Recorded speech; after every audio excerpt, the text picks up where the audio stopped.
Assalomu alaykum hurmatli ota-onalar hamda o'quvchilar. Bugungi mavzuimiz Lotrix mavzusida ko'pchilik bu mavzuni yaxshiroq tushunmaydi, nimaga e'tibor bermaydi yoki ko'zdan chetda qoldiradi. Lotrix haqida oldin qisqacha gaplashadigan bo'lsak, Lotrix bu suvoq sanalib, ko'p hujayralarga hisoblanadi va buning rangi yashil rangda. Endi Lotrixni nima uchun o'rganamiz degan bo'lsak, aynan shu Lotrixga oid masalalar ham bor. Shuning uchun Lotrix haqida biz jinsiy ko'payish qanday kechadi, jinsiz ko'payish qanday kechadi, oldin yaxshilab tushunib olishimiz kerak. Bugungi mavzumizda avval sizlarga jinsiz ko'payishini, keyin esa jinsiy ko'payishini, undan keyin bir-biridan farqini tushuntirib beraman. Demak, Lotrix jinsiy ko'payganda mana shunday ko'rinishi chizdim Lotrixni. Ya'ni bu ko'p hujayralarni bo'lgani uchun shu bo'g'imlarga bo'lingan. Lotrixning ma'lum bir hujayralari ona hujayra darajasiga yetadi. Ya'ni bo'linadigan darajaga yetadi.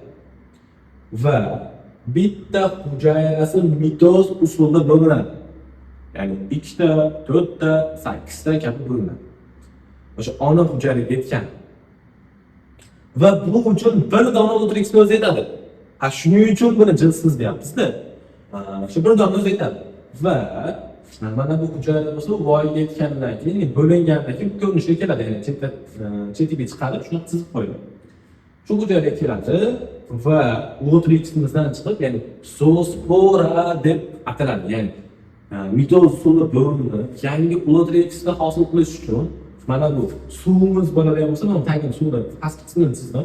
Suvimiz bo'ladigan bo'lsa, shu suvdan chiqqan, ya'ni suvga chiqqani, demak mana buni kattaroq qilib chizib qo'yganmiz, zoospora deb ataladi. Endi bu zoosporani nimalarga e'tibor berishimiz kerak kimyo bo'lsak, sizlar buni avval tushunishingiz kerak. Jinsiz ko'payishdan ajraladigan bitta hujayra. Va buni biz nima deb ataymiz ekan? Zoospora deb ataymiz. Va bu zoospora 4 ta xichildan iborat bo'ladi. 4 dona xichil. Endi xichillarning vazifasi nima degan bo'lsak, xichillarning vazifasi mana bular suvda suzib yurgan paytda ona hujayradan o'sha maksimal darajada uzoqroqqa ketish. Nimaga uzoqroqqa ketish kerak bu? Onasini yaqinda yashamaydi degani uchun. Lotrixni yashash uchun kerak ozuqalarni va yangi joyda yangi Lotrixni hosil qilish uchun mana bu 4 xichilli zoosporamiz o'sha maksimal uzoqlikka ketadi. 4 ta xichillik bo'lganligi uchun. Va u boradida bironta o'sha suv tagiga biriktirib, mana xichillarni biriktirgandan keyin mana bu pastki qismiga rizoid, tepasi esa tallon. Rizoid nima deydigan bo'lsak, rizoid bu ildizga o'xshayman degan. Aynan ildiz vazifasini bajarmaydi, lekin ildizga o'xshaganligi uchun rizoid biz ildizga o'xshayman deb ataymiz. Endi yuqori qismi nima degan, poyasi nima degan bo'lsa, aslida bu poya yo'q, qattana yoki tallon deb ataymiz. Ya'ni nima degani u desak, poya va bargga bo'linmagan tana. Demak, zoosporamiz taqdiri nima bo'ladi degan bo'lsak, zoosporamiz suzib borib turib, ma'lum bir joyga joylashadi va yangi Lotrix ipini hosil qiladi. Yosh Lotrix. Bu aynan jinsiz ko'payish deydi. Masalan, tushunishlar uchun zoosporadan Lotrix ipi hosil bo'lyapti. Ya'ni Lotrixdan mitoz usuli chiqadi, zoospora hosil bo'ladi. Zoospora maksimal darajada uzoqlikka ketadi va zoosporaning 4 dona xichili bo'ladi. Ko'p masallarda shu xichillarning doirasi oldidan kelyapti. Va 4 ta zoospora hosil bo'lgan bo'lsa, undan 4 ta Lotrix hosil bo'ladi. 8 ta hosil bo'lgan bo'lsa, 8 ta Lotrix hosil bo'ladi. Ya'ni nisbat 1 ga 1. Zoospora va Lotrix iplarning nisbati. Demak, jinsiz ko'payish shu edi hozircha. Endi jinsiy ko'payishga o'tadigan bo'lsak, jinsiy ko'payishi ozgina murakkabroq. Ya'ni qayeri murakkab degan bo'lsak, jinsiy ko'payishda 2 ta Lotrix qatnashishi kerak va ular o'zlaridan shu hujayralardan meyoz usulida bo'lib, ya'ni hujayralar meyoz usulida bo'linib, izogametrlarni hosil qiladi. Mana bu boshqa Lotrix, bu boshqa Lotrix. Izogametrlarni hosil qiladi va bu izogametrlarni zoosporalardan farqi nima degan bo'lsak, ular 2 xichillik bo'ladi. Ya'ni bularda 4 ta xichillikda, mana endi bularda 2 xichillik bo'ladi. Va meyoz usulida bo'linganligi uchun bularni bo'lamiz n to'plamda.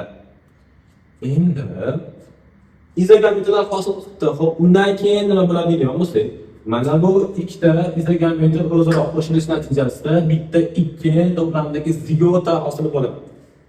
Mana nima uchun jinsiy ko'payish deganimiz nomi kelib chiqyapti. Demak, ikkita izogametlar o'zaro qo'shilishidan bitta zigota hosil bo'ladi. Mana o'sha zigotamiz. Endi zigota hosil bo'lgandan keyin nima bo'ladi deymiz? Zigota hosil bo'lgandan keyin ma'lum bir vaqt tinim davri o'tadi. Ya'ni o'sha suvda tinim davri o'tadi va tinim davrini o'tib bo'lgandan keyin o'sha zigotamiz to'rtga bo'linadi. Tayyor holatda to'rtga bo'linyapti va shu to'ralasidan 4 dona yangi lotrix hosil bo'lyapti. Endi boshida urg'u berib qaytadigan bo'lsak, bizda demak ko'payish uchun darslar ikkita izogameta kerak bo'ldi. Ya'ni bittasi boshqa lotrixdan, bittasi boshqa lotrixdan bo'lgan ikkita izogameta kerak bo'ldi. Shu izogametlar ikki xilchilli. Shu izogametlarni o'zaro qo'shilishidan bitta ikki to'plamli zigota. Aslida ham bo'ladi. Bu kattaroq variant, kichikroq variant. Ikki to'plamli demak zigota hosil bo'ldi. Va zigota tinim davrini o'tayapti. Tinim davrini o'tagandan keyin mana to'rtta hujayraga bo'linishga tayyor. Va shu to'rtta hujayraga bo'linadi va ulardan to'rtta yangi lotrix hosil bo'ladi. Nisbatga keladigan bo'lsak, sizlar tushunishinglar uchun, ko'p masala ishlashlar uchun mana nisbat. Izogametlar demak ikkita izogametlar bilan qo'shilyapti. Bir dona zigota hosil bo'lyapti va shu bir dona zigota demak 4 ga bo'linyapti. Va 4 ga bo'lish natijasida yangi lotrix tipari hosil bo'ladi. Endi qachon lotrix jinsiy ko'payadi, qachon jinsiz ko'payadi degan bo'lsak, lotrix qulay muhitda jinsiz, noqulay muhitda jinsli ko'payadi. Nima uchun deydigan bo'lsak, bular 4 xilli bo'lganligi sababli, narigida 2 xilli deydi. Bular 4 xilli bo'lganligi sababli o'sha lotrixdan maksimal uzoqroq qoladi. Endi qaysi bir uzoqroq qoladi desa, biz jinsiz ko'payishdagi zo'siforlarni olishimiz kerak. Qaysi bir yaqinroq qoladi desa, jinsiy ko'payishdagi 2 xilli izogametlarni olishimiz kerak. O'zingizlar ham o'ylanglar. Misol uchun sizlarda ikkita suzgichlar bo'lsa uzoqroq suzasizlarmi yoki 4 ta suzgichlar bo'lsa uzoqroq suzasizlarmi? Demak, o'zi lotrix masalan unchalik qiyin emas. Asosiy sizlar tushunib oladigan narsalar nima degan bo'lsangiz, mana bu nisbatga o'tishinglar kerak. 2, 1, 4 nisbatini. Ya'ni ikkita izogameta qo'shilib bitta zigota hosil bo'ladi. Bitta zigota 4 ga bo'linib, yangi 4 ta lotrix hosil bo'ladi. Ha, endi buni nisbati bo'lsa, osmon bekatga yozib qo'ymadim. Buni nisbati 1 ga 1. Ya'ni bitta zo'sifordan bitta lotrix tipi hosil bo'ladi. Ya'ni biz e'tiborga oladigan joylarimiz shular. Agar sizlarga mana bu lotrix tipini berib qo'yib, izogametani so'ragan bo'lsa, buni orqaga qarab ketasizlar. O'rtasidagini berib qo'ygan bo'lsa, pastga tushunlar, bu yoqdan chiqsanglar bo'ladi. Sizlarga eng yaxshi beradigan taklifim, masala ishlayotganda mana bu tipga yozib, nisbatni yozib oling. Endi yana masala ishlayotganda nimaga urg'u berishimiz kerak deydiganlar uchun. Masala ishlayotganda biz urg'u beradigan narsalarimiz necha foiz izogametadan zigota hosil bo'lgan. Ya'ni aytaylik, bizda 10 ta izogameta bo'ladigan bo'lsa, uning 50% emas, 60% dan zigota hosil bo'ladigan bo'lsa, o'nim 100%. Hop, o'nim 100%. 60% qancha qilamiz? Demak, 6 chiqadimi?